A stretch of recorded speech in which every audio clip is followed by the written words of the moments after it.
என்னை நன்றாக இறைவன் படைத்தனன், தன்னை நன்றாக தமிழ் செய்யுமாறே. எழுத்தும் தெய்வம் எழுதுகோலும் தெய்வம் என்ற மகாகவி பாரதியாரை வணங்கி, அறத்தால் வருவதே இன்பம் என்று ஓங்கி உரைத்த தெய்வப்புலவர் திருவள்ளுவரை வணங்கி எனது உரையை துவங்குகின்றேன்.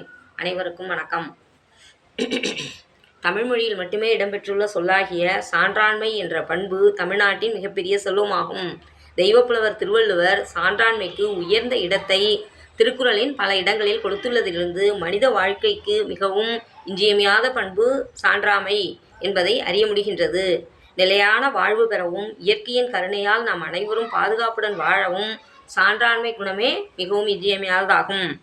சான்றாண்மை அப்படின்னா என்னன்னு கேட்டிங்கன்னா, நற்குணங்கள் பலவற்றாலும் அமைதல் என்பது என்று மனக்குடவரும் எல்லா நற்குணங்களும் நிறைந்தவர் தன்மை என்று புலவர் குழந்தையும் பொருள் தருகின்றனர். ஆன்று ஆய்ந்து அடங்கிய கொள்கை உடையவர்கள் அப்படின்னு புறநானூற்றில் 191வது பாடல் புறப்பாடல் வாயிலாக நற்குணங்கள் எதுவும் தன்னை விட்டு பிரிந்து விடாமல் அடக்கி ஆண்டு வருபவரே சான்றோர் என்று புறநானூற்று பாடல் கூறுகின்றது. சரி, சான்றோரின் பெருமைகள் அப்படின்னா என்னென்னா, சான்றோன் என்னும் தமிழ்ச்சொல் பல நற்குணங்களை நல்ல நற்பொருட்களை கொண்ட மிகச்சிறந்த சொல்லாகும். மனிதனாக பிறந்ததால் மட்டும் பிறவி பயன் கிடைத்து விடாது. மனிதன் தன் வாழ்வை சான்றோன் என்று உலகம் போற்றுமாறு அமைத்து கொள்ள வேண்டும். அன்பு, அறிவு, குணம், வீரம், பழிக்கு அஞ்சுதல், தீங்கு செய்வோருக்கும் நன்மை செய்தல் போன்ற பல நற்பண்புகளே சான்றோனுக்கு அடையாளங்களாகும். நல்ல மகனாய் பிறந்தும் சும்மா திரியாதே சான்றோன் என திரி என்பது ஔவையாரின் கருத்து. சேர நாடு வேழமுடைத்து, சோழ நாடு சோறுடைத்து, பாண்டி நாடு முத்துடைத்து, தொண்டை நாடு சான்றோருடைத்து என்பது ஔவையாரின் வாக்கின் மூலம் மலைவளமாகிய யானையும், நிலவளமாகிய நெல்லும், கடல் வளமாகிய முத்தும், மக்கள் வளமாகிய சான்றோர்களும் தமிழகத்தின் செல்வங்கள் என்பதை உணர முடிகின்றது. நாம் செய்யத்தக்க கடமை இது என்று சான்றாண்மையை மேற்கொண்டு வாழ்பவருக்கு நல்ல குணங்கள் இயல்பாக இருக்கும் என்று திருவள்ளுவர் 981ஆம் குறட்பாவில் கூறியுள்ளார். இக்குறட்பாவில் நல்லவை எல்லாம் சான்றோரின் கடமையாக கூறப்பட்டுள்ளது. சான்றோரின் நலம் என்று கூறப்படுவது அவருடைய பண்புகளின் நலமையாகும். அன்பு, நான், ஒப்புரவு, கண்ணோட்டம், வாய்மையோடு 5 சால் குன்றிய தூண். இது குறட்பாவின் 983. அதாவது அன்பு செய்தல், தீங்கு செய்ய நாணுதல், மற்றவர்களோடு இணக்கமாக இருத்தல், யாவற்றையும் ஆய்ந்து அறிதல், உண்மை பேசுதல் எனும் 5ம் சான்றாண்மை எனும் மாளிகையை தாங்கும் தூண்கள் என்று இக்குறட்பா விளக்குகின்றது. சான்றோர் என்பவர் கல்வி, ஒழுக்கம், அறம் ஆகியவற்றில் சிறந்தவர்கள் ஆவார்கள். அற ஒழுக்கத்தில் சிறந்த சான்றோருக்கு சிறந்த அணிகலன் நாணம் என்பதாகும். அந்த நாணம் இல்லையானால் அவருடைய பெருமித நடை அவருக்கு ஒரு நோயாக இருந்துவிடும் என்ற கருத்தை அணியன்றோ நாணுடைமை என தொடங்கும் குறட்பாவில் திருவள்ளுவர் கூறியுள்ளார். உண்மை பேசுவோர் உள்ளமே ஒரு நல்ல விளக்காம். இந்த விளக்கு இருப்பதனால் அவர்கள் உள்ளத்தில் எப்போதும் இருட்டு வருவதில்லையாம். இதற்குள்ள குறட்பா என்னன்னா, எல்லா விளக்கும் விளக்கல்ல சான்றோர்க்கு பொய்யா விளக்கே விளக்கு என்று திருவள்ளுவர் கூறியுள்ளார். பொய் சொல்லாதவருடைய உள்ளம் வெளிச்சமாக இருக்கின்றது என்றும், சூரிய வெளிச்சம், சந்திர வெளிச்சம், குத்து விளக்கு வெளிச்சம், மின்சார விளக்குகளின் வெளிச்சம் இதெல்லாம் ஊடுருவி ஒளிபெற செய்ய முடியாத உள்ளத்தை உண்மை எனும் விளக்கு ஒன்று சேர்ந்து ஒளிபெற செய்வதாக திருவள்ளுவர் கூறியுள்ளார்.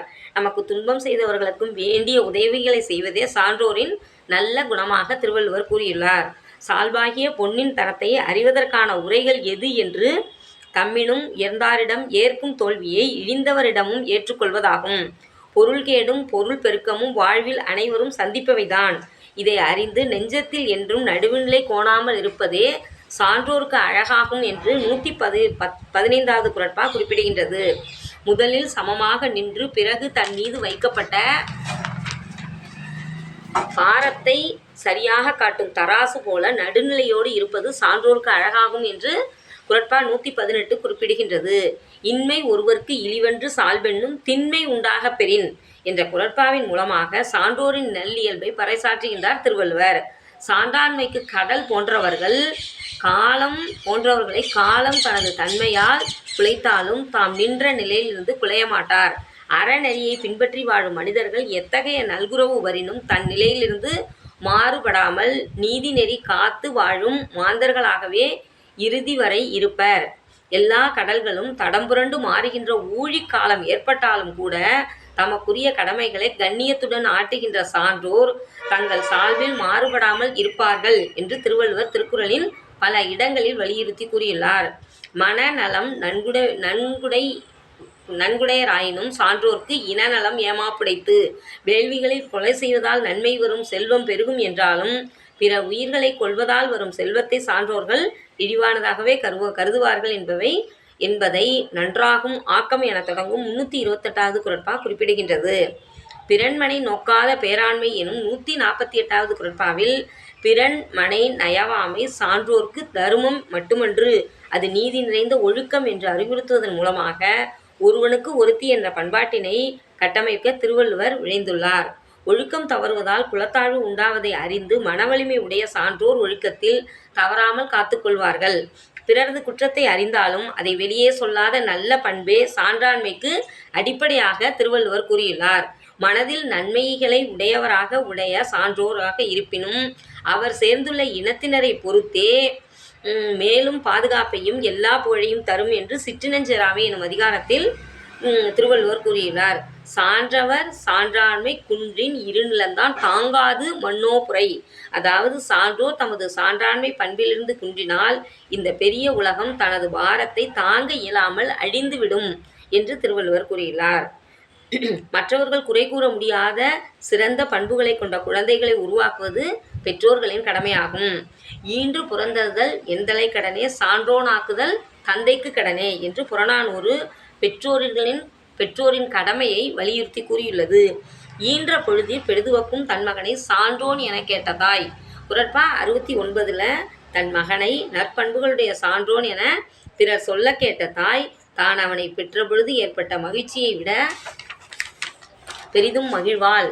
மனிதனின் முதல் கடமை தன்னை சான்றோனாக்கிய தன் தந்தைக்கு நல்ல பெயரை பெற்றுத் தருவது என்பதை மகன் தந்தை காற்றும் உதவி இவன் தந்தை எண்ணோற்றான் கொல் எனும் சொல் என்ற குறட்பாவில் திருவள்ளுவர் வலியுறுத்தி கூறியுள்ளார். நல்ல குணமும் நல்ல அறிவும் அமைவதற்கு தமிழ் மொழியில் உள்ள நீதி இலக்கியங்களை கசடர கற்றால் பெற முடியும்.